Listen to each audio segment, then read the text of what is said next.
वाहिगुरू जी का खालसा वाहिगुरू जी की फतेह। देश विदेश ਵਿੱਚ सजी हुई साध संगत जीओ, ਅੱਜ ਆਪ ਜੀ ਦੇ ਨਾਲ ਪੰਜਾਬੀ ਲੋਕ ਡਿਵੋਸ਼ਨਲ ਚੈਨਲ ਦੇ ਉੱਤੇ ਜਿਹੜੇ ਕੋਈ ਸਵਾਲ ਆਏ ਆ ਉਹਨਾਂ ਦਾ ਦੀ ਆਪਾਂ ਆਪ ਜੀ ਦੇ ਨਾਲ ਸਾਂਝ ਪਾਉਣੀ ਹੈ। ਇੱਕ ਸਵਾਲ ਇਹ ਸੀ ਵੀ ਗੁਰਬਾਣੀ ਦੀਆਂ ਪੰਕਤੀਆਂ ਬਹੁਤ ਮਿਸਯੂਜ਼ ਵੀ ਹੋ ਰਹੀਆਂ, ਉਹਨਾਂ ਦੇ ਮੁਤਲਕ ਬਾਤ ਕਰਨੀ ਹੈ। ਸਾਧ ਸੰਗਤ ਜੀਓ, गुरु नानक पातशाह दे नानक नां दे हेठ 555 शब्द ऐसे हैं जिहड़े गुरु ग्रंथ साहब महाराज जी विच है नहीं, लेकिन वो लोगों के सीने बसीने मूँहां ते चढ़े हुए हैं। जिमें नाम खुमारी नानका चढ़ी रहे दिन रात, ये जन्म साखी दे बोल हैं, गुरबाणी दे बोल नहीं है। ते एक होर बोलिया जाता बहुत ज़्यादा, मंदे कमी नानका जद कद मंदा होए। ये मेहरबान और हरजी ने जिहड़ी पैरल बाणी उचारण करने की कोशिश करी सीगी गुरु घर के बराबर मुतवाजी, ये उन्हां दे बोल हैं, ये गुरबाणी दे बोल नहीं है। नानक नीवा जो चलै लगे ना तत्ती वाओ, देखण नूं ये लगता है भी नानक पद आ रहा भी शायद ये भी गुरबाणी होएगी, पर साध संगत जी ये भी गुरबाणी की तुक नहीं है। ऐसे तरीके नाल एक भगत रविदास जी का शब्द आउंदा है, ऐसा चाहूँ राज में मिले सबन को अन्न, छोटे बड़े सब सम रहें, छोटे बड़े सब सम बसें, रविदास रहे सुप्रसन्न।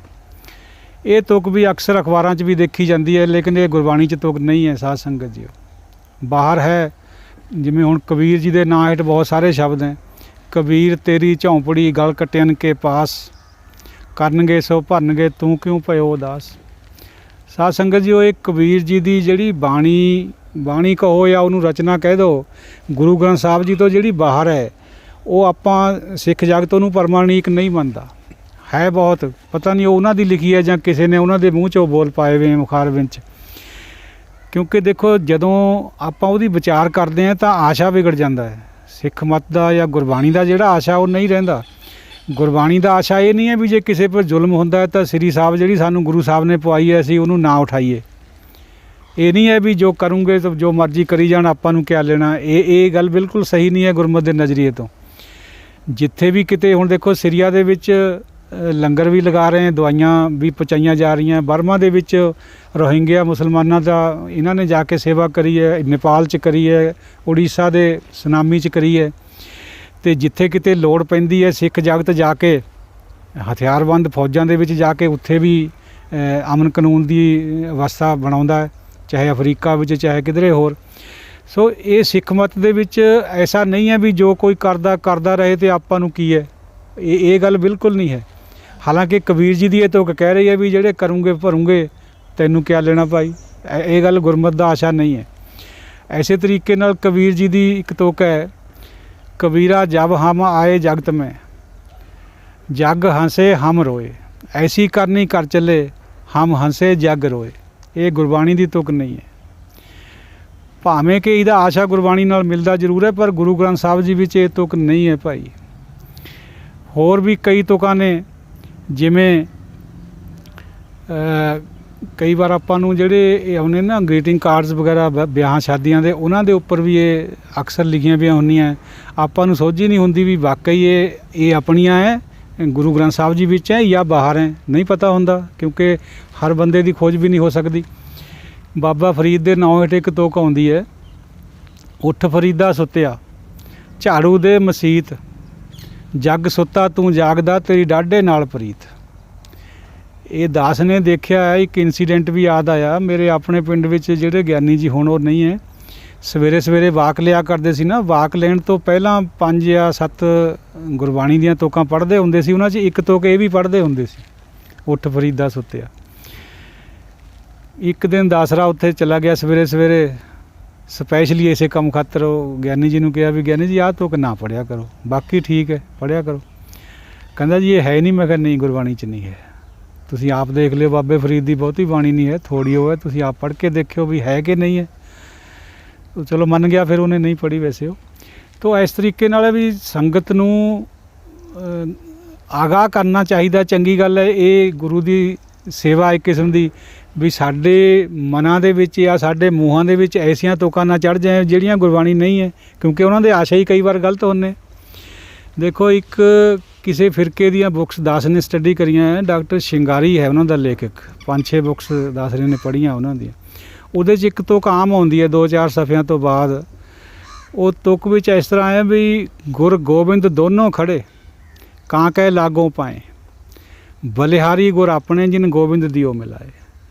ਸਾਧ ਸੰਗਤ ਜੀ, ਉਹ ਦੇਖਣ ਨੂੰ ਤਾਂ ਬੜੀ ਸੋਹਣੀ ਲੱਗਦੀ ਹੈ ਵੀ ਇਹਦਾ ਕਬੀਰ ਜੀ ਦਾ ਨਾਂ ਵੀ ਆਉਂਦਾ ਵਿੱਚ, ਅਤੇ ਬਈ ਇਹ ਸ਼ਾਇਦ ਗੁਰਬਾਣੀ ਹੋਵੇ, ਪਰ ਇਹਦਾ ਆਸ਼ਾ ਜਿਹੜਾ ਗੁਰਮਤਿ ਤੋਂ ਬਿਲਕੁਲ ਉਲਟ ਹੈ।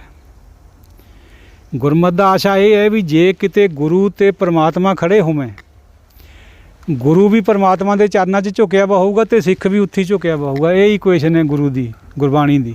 ਅਤੇ ਇਹ ਜਿਹੜੀ ਕਬੀਰ ਜੀ ਦੇ ਮੂੰਹ ਤੋਂ ਕਹਾਈ ਹੋਈ ਗੱਲ ਹੈ, ਇਹਦਾ ਮਤਲਬ ਇਹ ਹੈ ਬਈ ਮੈਂ ਤਾਂ ਗੁਰੂ ਦੇ ਚਰਨਾਂ 'ਚ ਝੁਕਣਾ, ਰੱਬ ਭਾਵੇਂ ਕੋਲ ਖੜਾ ਰਹੇ। ਇਹ ਗੁਰਮਤਿ ਦੇ ਆਸ਼ੇ ਤੋਂ ਬਿਲਕੁਲ ਵਿਪਰੀਤ ਗੱਲ ਹੈ। ਇਹ ਉਹਨਾਂ ਦਾ ਆਪਣਾ ਇੰਟਰਸਟ ਹੋਊ, ਪਰ ਇਹ ਗੁਰਬਾਣੀ 'ਚ ਤੁਕ ਨਹੀਂ ਹੈ ਕਮ ਸੇ ਕਮ।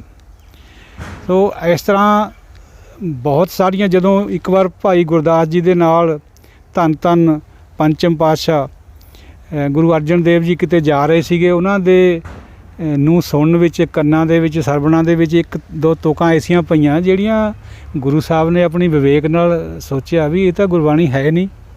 ਨਾਨਕ ਦਾ ਨਾਂ ਵੀ ਵਿਚਾਰਿਆ, ਜਿਵੇਂ ਪਹਿਲਾਂ ਆਪਾਂ ਨੇ ਵਿਚਾਰਿਆ। ਇਹ ਇੱਕ ਪ੍ਰਯੋਜਨ ਸੀ ਗੁਰੂ ਗ੍ਰੰਥ ਸਾਹਿਬ ਜੀ ਦੀ ਸੰਪਾਦਨਾ ਦਾ। ਉਹਨਾਂ ਨੇ ਇਹ ਸੋਚ ਕੇ ਵੀ ਕੱਲ੍ਹ ਨੂੰ ਜੇ ਸਾਡੇ ਹੁੰਦੀ ਆ ਕੁਛ ਹੋ ਰਿਹਾ ਤਾਂ ਕੱਲ੍ਹ ਨੂੰ ਹੋਰ ਕਿੰਨਾ ਕੁਛ ਹੋਏਗਾ। 555 ਤੁਕਾਂ ਤਾਂ ਇਸ ਟਾਈਮ ਵੀ ਹੈ, ਅਤੇ ਜੇ ਉਹ ਨਾ ਗੁਰੂ ਗ੍ਰੰਥ ਸਾਹਿਬ ਜੀ ਦਾ ਅਲੱਗ ਤਰ੍ਹਾਂ ਇੱਕ ਸੰਪਾਦਨ ਕਰਦੇ ਸੱਚੀ ਗੁਰਬਾਣੀ ਔਰ ਅਸਲੀ ਗੁਰਬਾਣੀ ਦਾ, ਤਾਂ ਪਤਾ ਨਹੀਂ ਕਿੰਨਾ ਅਨਰਥ ਹੋਇਆ ਵਾ ਹੁੰਦਾ। ਇਹ ਪ੍ਰਯੋਜਨ ਗੁਰੂ ਗ੍ਰੰਥ ਸਾਹਿਬ ਜੀ ਦੀ ਜਿਹੜੀ ਸੰਪਾਦਨਾ, ਇੱਕ ਪ੍ਰਯੋਜਨ ਇਹ ਵੀ ਸੀਗਾ ਵੀ ਜਿਹੜੀ ਕੱਚੀ ਬਾਣੀ ਹੈ ਉਹ ਪੱਕੀ ਦੇ ਵਿੱਚ ਕੋਈ ਬੰਦਾ ਰਲਾ ਨਾ ਵਾਹਿਗੁਰੂ, ਬਈ ਕੋਈ ਪੱਕੀ ਬਾਣੀ ਦੀ ਤਰ੍ਹਾਂ ਰਲਾ ਨਾ ਦੇਵੇ ਕੱਚੀ ਬਾਣੀ ਨੂੰ, ਕਿਉਂਕਿ ਬਰਾਬਰੀ ਵਿੱਚ ਗੱਦੀਆਂ ਚੱਲ ਰਹੀਆਂ ਸੀਗੀਆਂ ਗੁਰੂ ਘਰ 'ਚ। ਆਪ ਜੀ ਨੂੰ ਪਤਾ ਹੈ, ਮਿਹਰਬਾਨ ਔਰ ਹਰਜੀ ਬਾਣੀ ਲਿਖ ਕੇ ਗੁੰਮਰਾਹ ਕਰ ਰਹੇ ਸੀ ਲੋਕਾਂ ਨੂੰ, ਔਰ ਇਹ ਵੀ ਕਹਿ ਰਹੇ ਸੀਗੇ ਵੀ ਧੰਨ ਧੰਨ 6ਵੇਂ ਪਾਤਸ਼ਾਹ ਹਰਗੋਬਿੰਦ ਸਾਹਿਬ। ਉਹ ਧੰਨ ਧੰਨ ਤਾਂ ਸ਼ਾਇਦ ਕਿੱਥੇ ਕਹਿੰਦੇ ਹੋਣੇ, ਆਪਾਂ ਦਾ ਚਲੋ ਆਪਣੇ ਗੁਰੂ ਆਪਾਂ ਕਹਿੰਦੇ ਬਈ ਉਹ ਬਾਣੀ ਨਹੀਂ ਲਿਖ ਰਹੇ। ਗੁਰੂ ਹਰਿਰਾਏ ਜੀ 7ਵੇਂ ਪਾਤਸ਼ਾਹ ਬਾਣੀ ਨਹੀਂ ਲਿਖ ਰਹੇ, ਗੁਰੂ 8ਵੇਂ ਨੇ ਵੀ ਨਹੀਂ ਲਿਖੀ ਹੈ ਬਾਣੀ। ਬਈ ਅਸੀਂ ਅਸਲੀ ਗੁਰੂ ਹਾਂ ਜਿਹੜੇ ਬਾਣੀ ਲਿਖ ਰਹੇ ਹਾਂ, ਉਹ ਇਹ ਗੁੰਮਰਾਹ ਕਰ ਰਹੇ ਸੀ ਸੰਗਤਾਂ ਨੂੰ। ਤੋ ਇਹ ਠੀਕ ਨਹੀਂ ਸੀ ਗੱਲ। ਇਸੇ ਕਰਕੇ ਗੁਰੂ ਮਹਾਰਾਜ ਨੇ ਫਿਰ ਸੰਪਾਦਨਾ ਕੱਚੀ ਬਾਣੀ ਔਰ ਪੱਕੀ ਬਾਣੀ ਅਲੱਗ-ਅਲੱਗ ਕਰ ਦਿੱਤੀਆਂ, ਤਾਂ ਕਿ ਕੱਲ੍ਹ ਨੂੰ ਸੰਗਤ ਨੂੰ ਕੋਈ ਭੰਬਲ ਭੂਸਾ ਨਾ ਪਵੇ ਇਹਦੇ ਵਿੱਚ। ਤੋ ਸਾਧ ਸੰਗਤ ਜੀ, ਉਹ ਆਪ ਜੀ ਨੂੰ ਵੀ ਪੁਰਜ਼ੋਰ ਬੇਨਤੀ ਹੈ। ਇੱਕ ਹੋਰ ਇੰਸੀਡੈਂਟ ਯਾਦ ਆਇਆ। ਇੱਕ ਵਾਰ ਕਿਸੇ ਦੀ ਮਰਗਤ ਵਿੱਚ ਬੈਠਾ ਸੀ, ਦਾਸਰਾ ਦੇਰ ਦੀ ਗੱਲ ਹੈ। ਕੋਈ ਸਾਡੇ ਪਿੰਡ ਦਾ ਬਜ਼ੁਰਗ ਉੱਥੇ ਇਹ ਗੱਲ ਕਹਿ ਰਿਹਾ ਸੀ ਬਈ ਗੁਰਬਾਣੀ ਚਾਹੁੰਦਾ ਹੈ, ਕਾਰੂ ਬਾਦਸ਼ਾਹ ਗਿਆ ਜੱਗੋਂ ਖਾਲੀ, 40 ਗੰਜ ਮਾਇਆ ਜੋੜ ਕੇ। ਉਹ ਸਾਧ ਸੰਗਤ ਜੀ ਦੱਸ ਰਹੇ ਨੇ, ਉਹ ਕਿਹਾ ਵੀ ਤਾਇਆ ਜੀ ਇਹ ਗੁਰਬਾਣੀ ਦੀ ਤੁਕ ਨਹੀਂ ਹੈ। ਉੱਥੇ ਹੀ ਕਿਹਾ ਬਈ ਆਸ਼ਾ ਬੇਸ਼ੱਕ ਸਹੀ ਹੈ ਵੀ ਮਾਇਆ ਜੋੜ ਕੇ ਤਾਂ ਇੱਥੇ ਰਹਿ ਜਾਣੀ ਹੈ, ਜਾਣੀ ਤੱਕ ਤੇਰੇ ਨਾਲ ਬੰਦਿਆ ਹੈ ਨਹੀਂ ਇਹ, ਪਰ ਇਹ ਗੁਰਬਾਣੀ ਨਹੀਂ ਨਾ ਕਹਿਣਾ ਵੀ ਇਹ ਗੁਰਬਾਣੀ ਵਿੱਚ ਹੈ। ਗੁਰਬਾਣੀ ਦੀ ਤੁਕ ਨਹੀਂ ਹੈ ਇਹ ਤਾਂ ਇੱਕ ਆਮ ਲੋਕਾਂ ਦੀ ਬਣਾਈ ਹੋਈ ਮਨੌਤ ਹੈ, ਭਾਵੇਂ ਆਸ਼ਾ ਸਹੀ ਹੋ ਸਹੀ। ਸੋ ਇਸ ਤਰੀਕੇ ਨਾਲ ਹੈ ਵੀ ਜਿੰਨਾ ਜਦ ਵੀ ਅਸੀਂ ਕੋਈ ਗੁਰਬਾਣੀ ਦੀ ਤੁਕ ਬੋਲਣੀ ਹੈ, ਸਾਨੂੰ ਸੋਚ ਕੇ ਸਮਝ ਕੇ ਮੁਤਾਲਾ ਕਰਕੇ ਬੋਲਣੀ ਚਾਹੀਦੀ ਹੈ।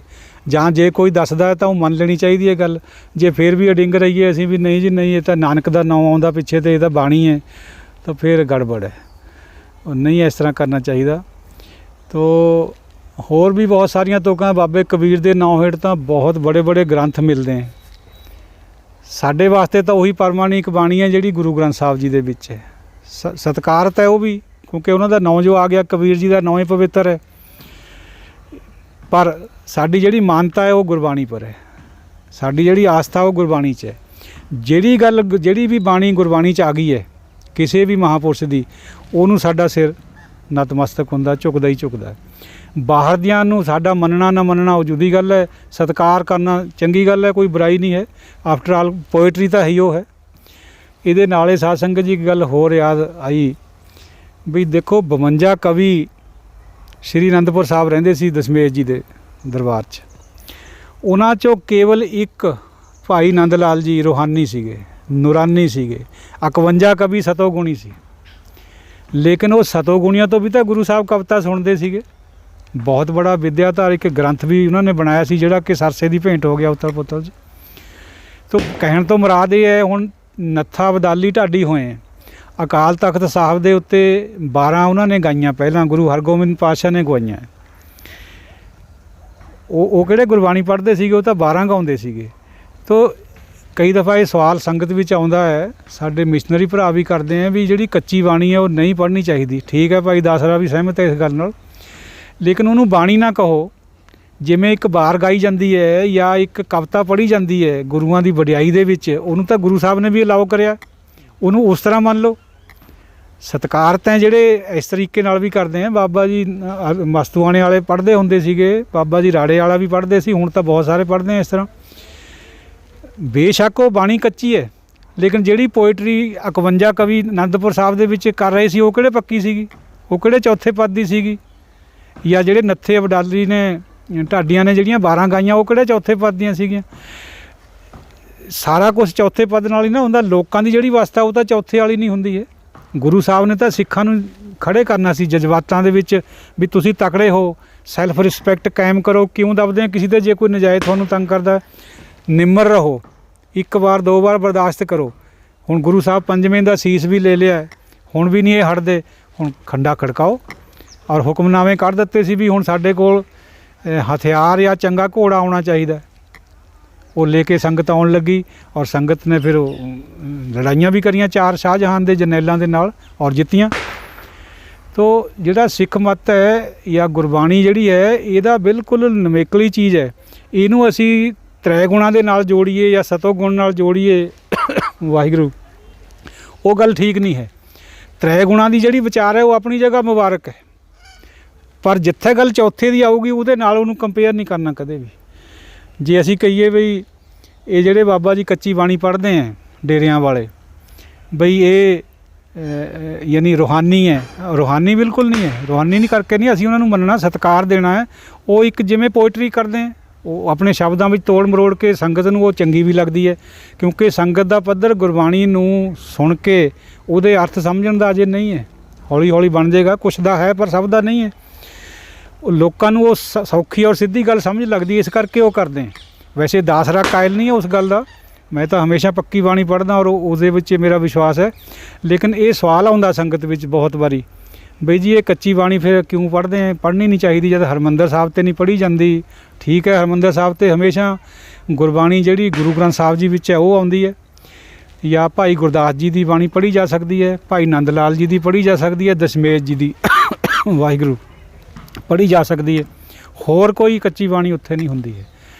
ਲੇਕਿਨ ਇਹ ਦੇਖਦੇ ਹੋਏ ਵੀ ਜੇ ਨੱਥਾ ਜਿਹੜਾ ਨੱਥਾ ਉਹ ਢਾਡੀ 12 ਗਾਉਂਦਾ ਸੀ, ਅਬਦੁੱਲਾ ਗਾਉਂਦੇ ਸੀਗੇ, ਅਤੇ 51 ਕਵੀ ਅਨੰਦਪੁਰ ਸਾਹਿਬ ਦੇ ਵਿੱਚ ਰਚਨਾ ਕਰਦੇ ਸੀਗੇ ਕਵਿਤਾ ਦੀ, ਉਹ ਵੀ ਤਾਂ ਦਸ਼ਮੇਸ਼ ਜੀ ਸੁਣਦੇ ਸੀਗੇ।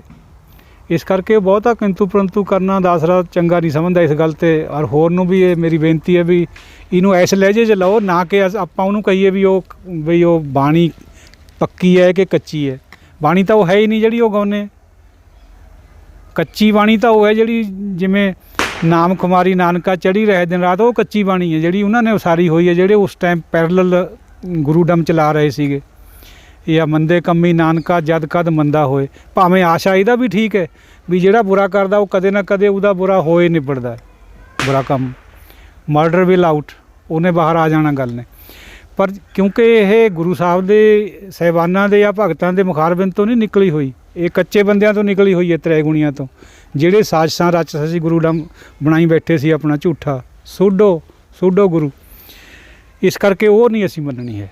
ਹਾਂ, ਜੇ ਕੋਈ ਕਵਿਤਾ ਦੇ ਰਾਹੀਂ, ਕੋਈ ਗੀਤ ਦੇ ਰਾਹੀਂ, ਕੋਈ ਕਿਸੇ ਵੀ ਤਰੀਕੇ ਨਾਲ ਗੁਰੂ ਦੀ ਉਪਮਾ ਕਰਦਾ ਹੈ, ਵਾਹਿਗੁਰੂ, ਉਹ ਮੁਬਾਰਕ ਹੈ, ਉਹਦੇ ਪਰ ਕੋਈ ਟਿੱਪਣੀ ਨਹੀਂ ਕਰਨੀ ਚਾਹੀਦੀ ਸਾਨੂੰ। ਇਸ ਤਰ੍ਹਾਂ ਜਿਵੇਂ ਇੱਕ ਕੋਈ ਪ੍ਰਿੰਸੀਪਲ ਸਾਹਿਬ ਹੈ, ਸ਼ਾਇਦ ਹੁਣੇ ਉਹਨਾਂ ਦਾ ਇੰਤਕਾਲ ਵੀ ਹੋ ਲਿਆ, ਉਹਨਾਂ ਨੇ ਇੱਕ ਲਾਲ ਨਾਂ ਦੇ ਵਿਅਕਤੀ ਦੀ ਇੱਕ ਕਵਿਤਾ ਗਾਈ ਹੈ, ਬੰਗਲਾ ਸਾਹਿਬ ਗੁਰਦੁਆਰੇ 'ਚ ਪੜ੍ਹੀ ਸੀ, ਨੈੱਟ ਪਰ ਵੀ ਹੈ, ਉਹ ਬਾ ਕਮਾਲ ਚੀਜ਼ ਹੈ। ਉਹ ਇਹ ਤਾਂ ਨਹੀਂ ਅਸੀਂ ਕਹਿੰਦੇ ਵੀ ਉਹ ਬਾਣੀ ਹੈ, ਪਰ ਉਹਨੇ ਗੁਰੂ ਸਾਹਿਬ ਦੇ ਪ੍ਰਤੀ ਇੰਨਾ ਅਰਦਾਸ ਵਿੱਚ ਕਿੰਨੀ ਸ਼ਕਤੀ ਹੁੰਦੀ ਹੈ, ਉਹ ਕਵਿਤਾ ਦੇ ਰਾਹੀਂ ਉਹਨਾਂ ਨੇ ਦੱਸੀ ਇਹ ਗੱਲ। ਦਾਸਰੇ ਨੂੰ ਬੜੀ ਅਪੀਲ ਕਰੀ। ਉਹ ਕੋਈ ਭਾਈ ਲਾਲ ਨਾਂ ਦਾ ਬੰਦਾ ਇੱਕ ਢਾਲ ਬਣਾ ਕੇ ਲਿਆਇਆ ਕਿਸੇ ਖਾਸ ਖਲ ਦੀ, ਔਰ ਆ ਕੇ ਗੁਰੂ ਸਾਹਿਬ ਨੂੰ ਕਹਿੰਦਾ ਜੀ ਇਹਦੇ ਵਿੱਚ ਨੂੰ ਗੋਲੀ ਨਹੀਂ ਲੰਘ ਸਕਦੀ, ਜਿਹੜੀ ਮਰਜ਼ੀ ਤੁਹਾਡੀ ਬੰਦੂਕ ਹੋਵੇ ਕੋਈ।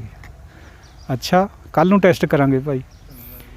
ਤੇ ਚਲਾ ਗਿਆ ਕਹਿ ਕੇ, ਸਿੰਘਾਂ ਨੇ ਦੱਸ ਦਿੱਤਾ ਉਹ ਤੂੰ ਸੂਰਜ ਨਾਲ ਮੱਥਾ ਲਾਉਣਾ ਦੀਵਾ ਹੋ ਕੇ, ਗੁਰੂ ਸਾਹਿਬ ਵਾਸਤੇ ਕਿਆ ਤੇਰੀ ਢਾਲ ਹੈ, ਗੁਰੂ ਸਾਹਿਬ ਪਹਾੜ ਨੂੰ ਪਾੜ ਦੇਣ।